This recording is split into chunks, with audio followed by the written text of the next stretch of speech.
Breakfast is ready. That was dumb. You touched it? I touched it. Don't touch it, it's hot. It's good.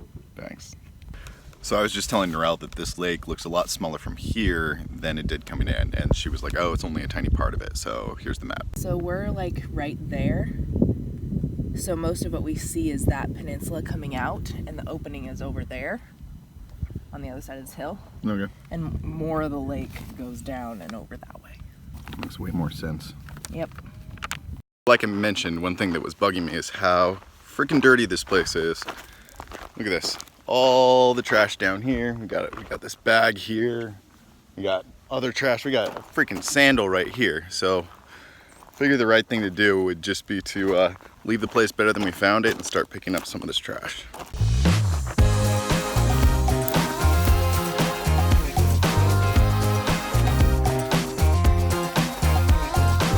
Good sandal. Look at this. Oh wait. Paris Blues. It's green. It makes no sense. Come on, people. Pick up your trash and name things right.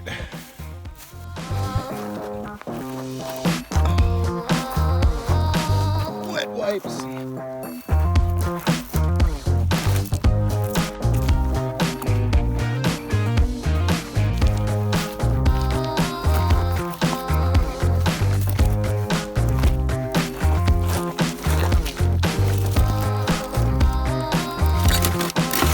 Critters. Just checking. Whew. I should have started that earlier when it wasn't so hot out. I need a break for now. Probably pick at this a little bit later, but look at this pile I picked up. This is ridiculous, people. You all should be ashamed of yourselves. This is a national park. It's all of ours. Come on. And there's still more stuff. Thanks for working so hard. We take turns with the laptop. I got up early this morning. Now it's Norelle's turn to work. So I didn't get everything, but I got 2 big bags full, and I feel like that's me doing my part. So we're gonna throw these away. So I'm kind of an idiot because up until about an hour ago, I didn't realize that Lake Mead was actually caused by the construction of Hoover Dam itself. Which explains why it's a national park. And despite the fact I didn't know that, I feel like I still deserve a sticker because I did all that cleanup work. And also I've been to the dam before, so I'm gonna get one of those too. And for the record, I dedicate this episode to Michael Matlock for now giving me an obsession with stickers, because I was right behind you at piano lessons at Mrs. Haley's, and you always had a million gold stars compared to me, so I'm getting you back. So in honor of the, what we now think was the bighorn sheep that we saw in Death Valley, we got this one here. It says, can you see me now? And basically that's all we saw of these guys. So it looks about the same, but I did a little bit of research and I'm not 100% sure that the poop totally matches up. So we'll call it 80% sure. And yeah, this is in honor of that.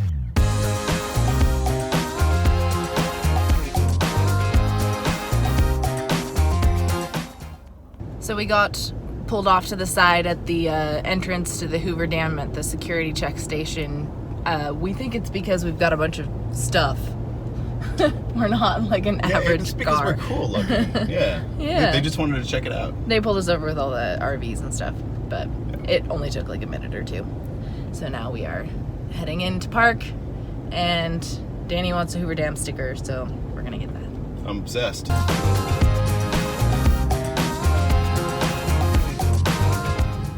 So we thought this this would be just a quick flyby, but sure.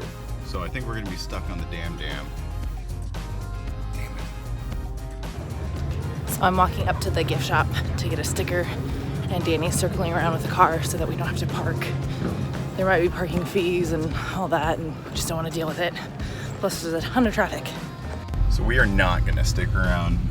This is just way too crowded and we've seen it before. So Norelle just jumped out of the gift shop and I'm gonna cross over to Arizona and do a U-turn and come right on back. Scored. I got a Hoover Dam sticker and a Vegas sticker. And now I'm going to find Danny.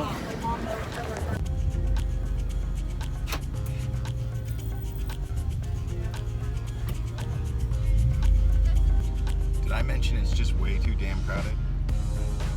Oh yeah, there's also way too many damn crosswalks on the way. So many damn people. Come back to Nevada. Open. Yeah.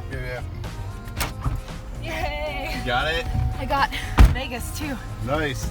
We just crossed from Nevada into Arizona, which makes this the 5th state that we have visited on this trip, starting with Idaho, then Oregon, then California, then Nevada, now Arizona. So after that last video, Danny corrected me, asked about whether Washington counts. It should count because we picked up the rig in Idaho, then we went back home to Washington after we had technically moved out of our apartment. So shouldn't Washington also count as part of the trip?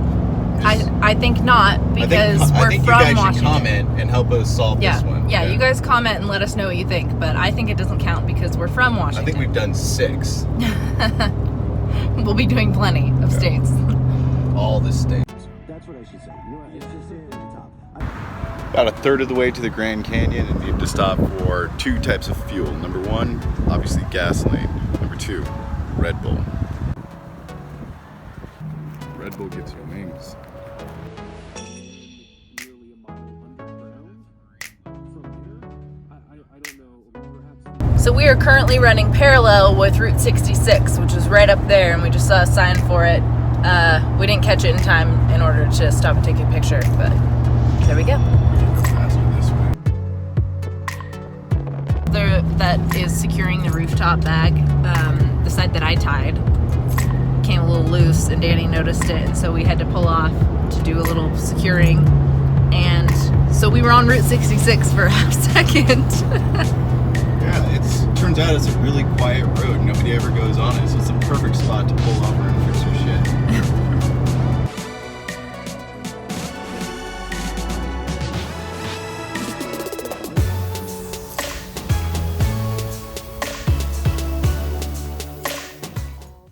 So we're just pulling into the campground near the Grand Canyon where we're going to be staying tonight. I'm looking for a good spot and hoping to find a place that is going to be kind of on our own. So yeah, we'll find a good spot before the sun goes down, I hope. Oh, look behind us. It's that shuttle that I was honking at earlier. Sure it's a shuttle and not an RV? It's that shuttle. Yeah, maybe he's mad at me for honking. Maybe he's an axe murderer. Great. Oh, okay. We found a nice little secluded spot. I guess there is one more person down that way you could barely see, but nice big spot, good fireplace. And as you can see, it is right before sunset, so we're gonna get set up.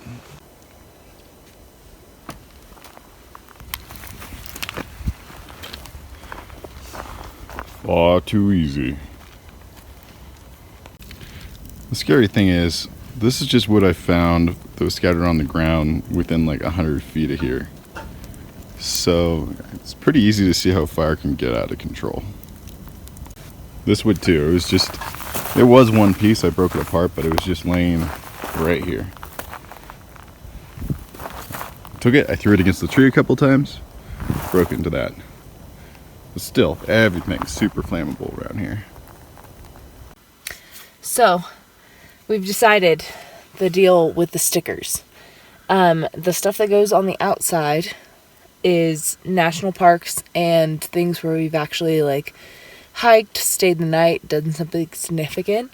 But then on the inside, we're going to have other stickers like the stopover points. Now, this first Yosemite one was a bonus sticker that came with our other Yosemite one, which we put on the outside. But today we have the Vegas one to add and the Hoover Dam one to add. Do it.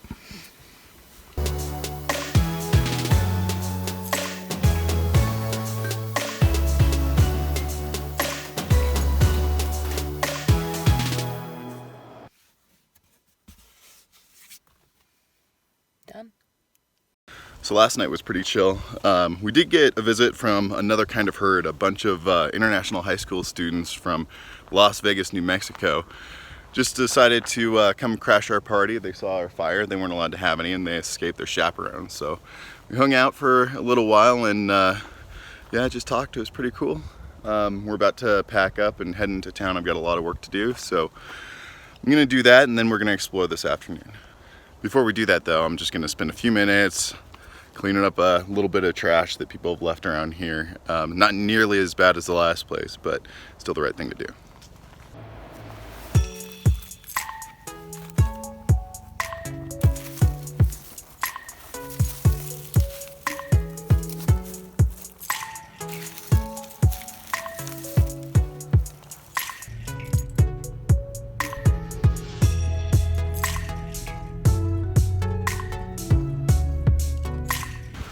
Alright, so I'm putting off work another half hour or so. Just because we're here, we want to check out the visitor center and the overlook. Just to check that off the box, we're gonna take a rim hike later this afternoon and then spend all morning and early afternoon tomorrow just kind of exploring. But today I gotta get about 5 hours worth of work in, so I'm gonna bust this visitor center out real quick.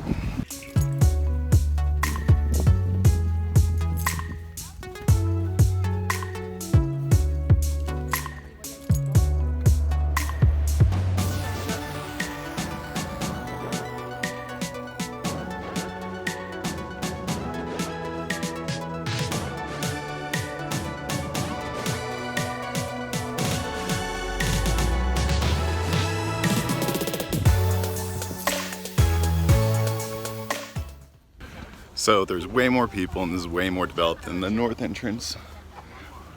Not sure if I could say it's a worse view or better view. I mean, it's the Grand Canyon. It's a hell of a view.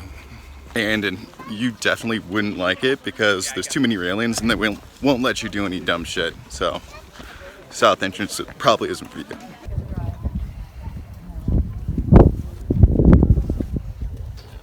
But yeah, Missy. I decided to wear shoes this time.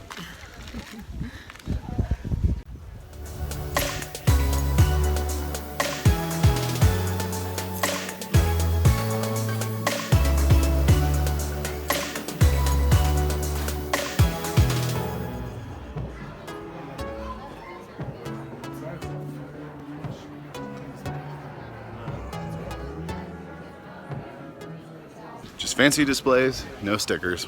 Find them somewhere else.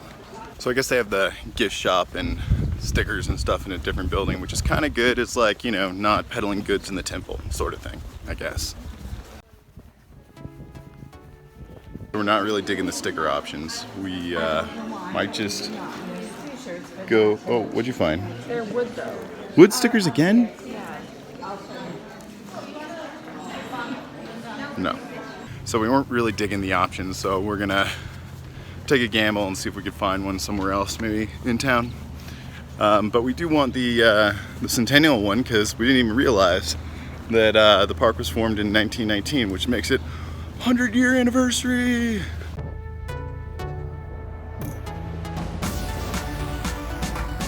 So looks like there's not really a place for me to work here in the village, so we're gonna have to head back to the town where we saw that Starbucks. And yeah, I'm about 2.5 hours behind the schedule today, so we might not go hiking. But we got all day tomorrow, so it should be fine. If you guys are wondering what kind of work I'm doing since we sold the business, well, part of it is editing these videos, and then the other part of it is, yeah, the rumors are true. I do have another project in my back pocket. Got an amazing technical co-founder, Brian Starbuck, and we'll be launching something really cool probably in the spring. So we're just in the early stages, so we're in total phantom mode right now. So Danny's getting some work done, and I went into the general store to get this guy. That goes out. It's a shorter, easy hike trail. You can take it longer, but basically what we'll have to do is go up and park where we were this morning, take the shuttle bus out to it in order to do it. So it's a little bit more time. Yeah. But it's one of those trails where you don't have to do the whole thing. Well, we have all day tomorrow. I mean, mostly work. That's the thing. Today, so, yeah. In addition to that, like, because that's the only thing that we had kind of talked about, but on the way out of town toward Page, Arizona, where we're going, there's the Tusayan Ruins. There's the what ruins? Tusayan Ruins. We're in the town of Tusayan right now. Okay. So there's some like ancient people ruins that we could check out on our way out of town. Yeah, let's do that for sure. But that doesn't totally fill up the days. Well, okay. Well, so in addition to that, like Horseshoe Bend, so Well, for tomorrow, like, we have until like 3:30, and then we got to get a little bit of work done. But I mean, we don't have to call it a day at sunset, although we should. so yeah. Even though I was a bit late getting started, I was able to get most of the work done, and also just finished the first official travel video with us going through Crater Lake and Sutter's Mill. So that should be posting here in about a half hour. So we got some work done this afternoon, and now it's a little after 3, and we are heading to the Tusayan Ruins, which is within the South Rim Park for the Grand Canyon. And I was just commenting to Danny on how the South Rim feels very different from the North Rim. We were at the North Rim last summer with Andon and Missy, and that's where the clear base overlook is, where you can walk out over the canyon over a clear base thing, which is just terrifying, which we did not do, but Because you have to pay $45. yeah, it was to do it extremely each. expensive. It's ridiculous. No reason. This is the trailhead we're going to tomorrow, by the way. Okay. Anyway, yeah, so the South Rim feels very different. There's trees, it feels more like a park, and then you just get to the rim and there's the Grand Canyon. Whereas at the North Rim, it's very deserty. There's basically no trees or vegetation. And you can see it from 10 miles away. Yeah, you can tell. Yeah.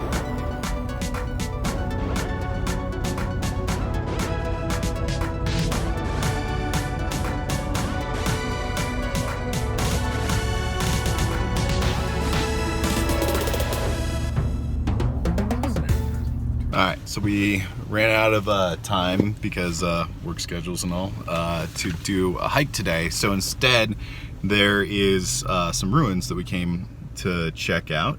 We know nothing about them, but we are listening to an audiobook that I can't remember the title of or the author's name, but I did friend request him on Facebook asking him for some recommendations. So if you're watching this, sorry I forgot your name. I'll put it right here so everybody else knows. But we're gonna go check these out, and hopefully they're Anasazi, which is what the book is about. Okay, Norelle just told me I can't refer to them as Anasazi, even though the guy who wrote the book refers to them as Anasazi.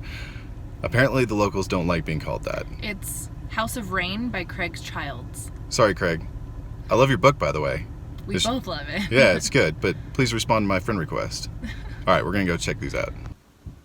Yeah, that sun's not doing it for me. Anyway, the sign right here says, yeah, it's the same people group we were thinking about, but they prefer to be called Ancestral tongue twister, Ancestral Puebloan. Yes. So the ancestors of the current people who are native to around here? Yes.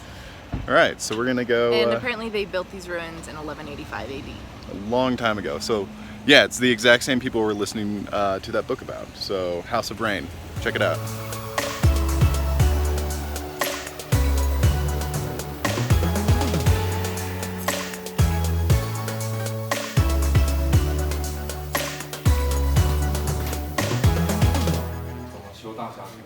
So the book is about all these people who lived right basically in the four corners and beyond.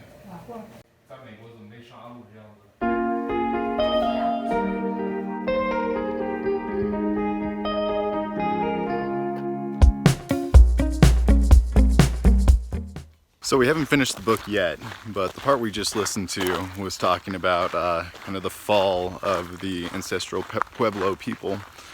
And it looked like they were kind of killed by themselves, just group against group, and a lot of it had to do with climate change and the scarcity of resources.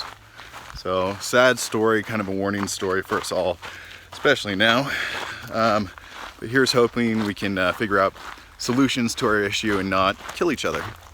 Clarify, when I say kind of sad, I mean like super duper sad. Totally fucked up. Yep. Yeah, let's not kill each other.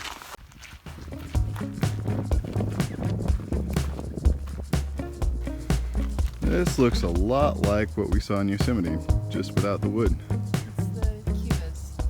Cream trout, so it's cubas. Yep.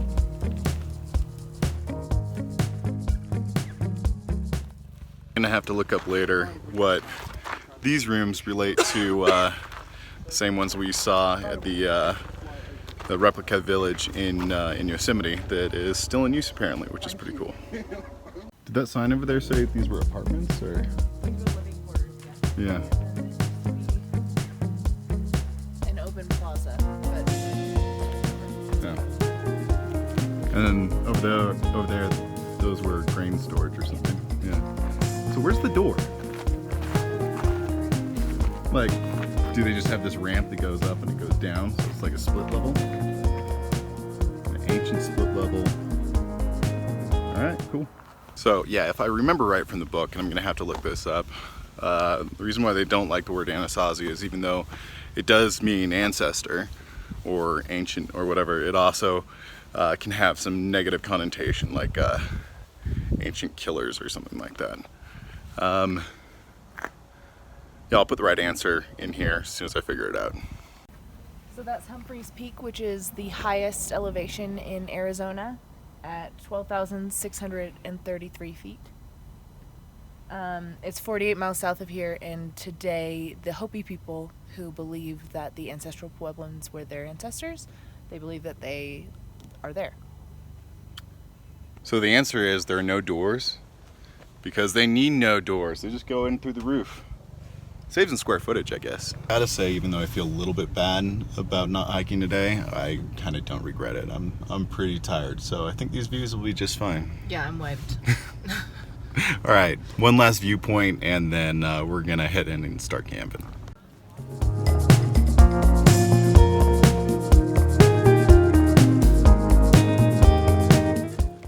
Like I said last time, that's a big fucking hole.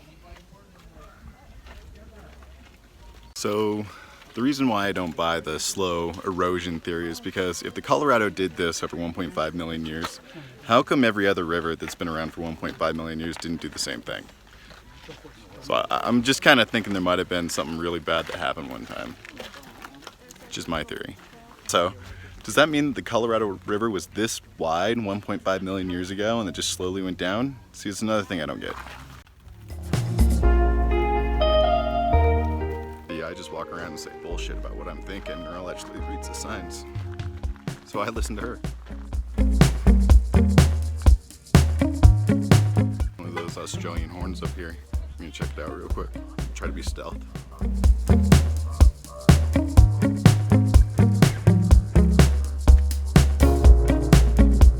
Alright, Norelle's starting to get super cuddly, so I think it's time to go settle in. I think we're gonna call it a day and do some hiking tomorrow. Yep. Alright.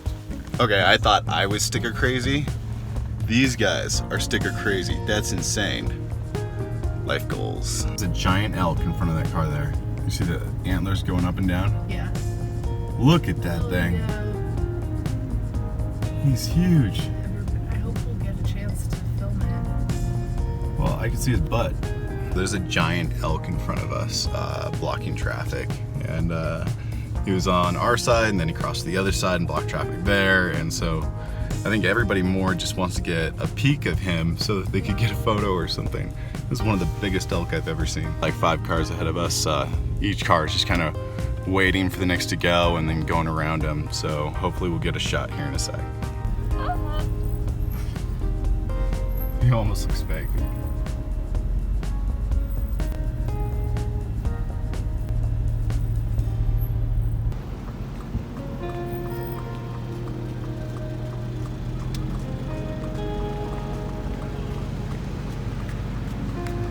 You're so pretty. That was insane. Totally insane. Cow elk right there. That's why everybody was going. No, way more. Look at all these. But the elk. That's why everybody was going so slow. So while we're looking for a camp spot, I just want to say I'm 90% sure that girl elk are called cows, but correct me if I'm wrong. And I need my sunglasses again. Cheers. Early camp set up, and tonight I'm making spaghetti. So we're just out here taking photos of the sunset, and Norelle hasn't seen this yet, but check this out.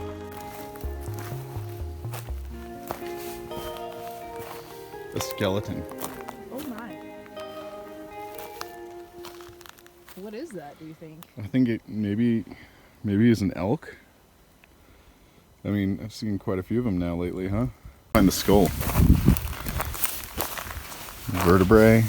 No skull so far, but this guy got messed up.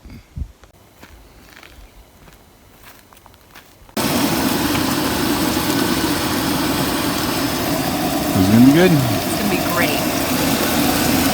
And this is camping spaghetti.